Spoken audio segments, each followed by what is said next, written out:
Baliwala abelesha mwalanga we balangoma nikomeda James aiwe ungabula kuitafashika mwawela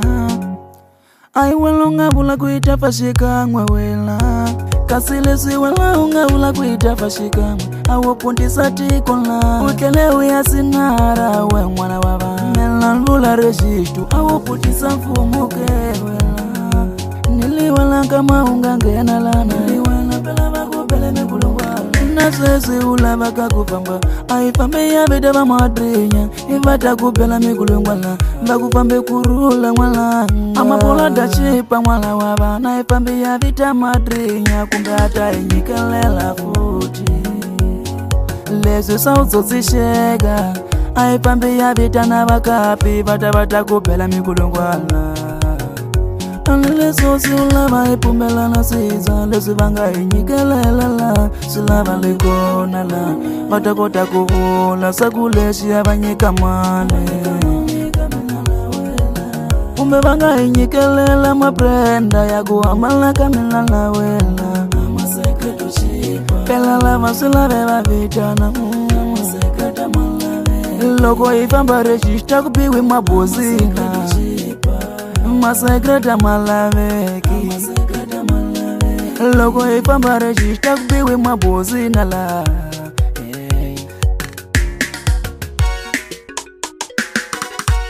Uwanga malunga ngena iwona kubiwe mukulungwani kama unga ngena iwona kwende weziwa Angama unga ngena iwona la Hakuna bavilata Angama unga ngena iwona Hakuna masungu kate Uumile bakubela mukulungwani Bakumwalanga kanza ukate Ilola ukate la wena Balikanza wana Ilola ukate la wena Balikanza wana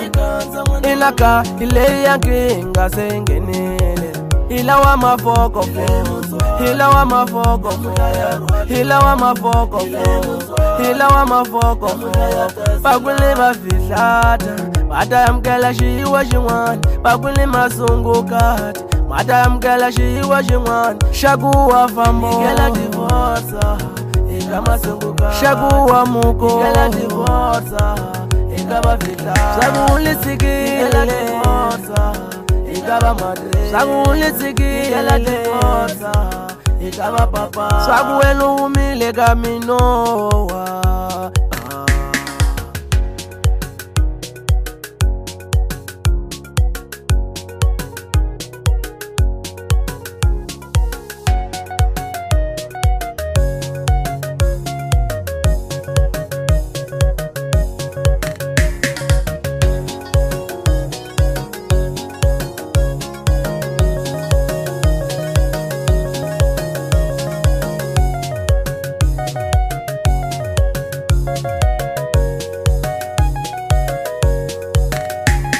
MD Music, Solovidade.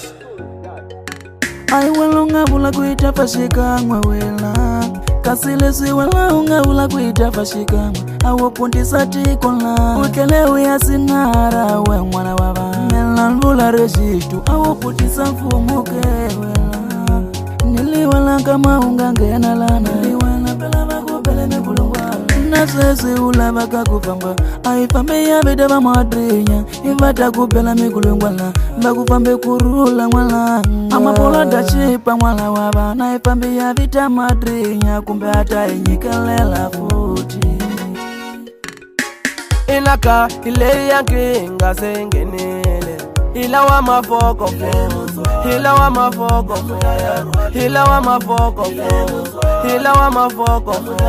Bakule bafilata Mata yamkela shiwa shingwan Bakule masungu kati Mata yamkela shiwa shingwan Shakuwa fambo Ikela divorsa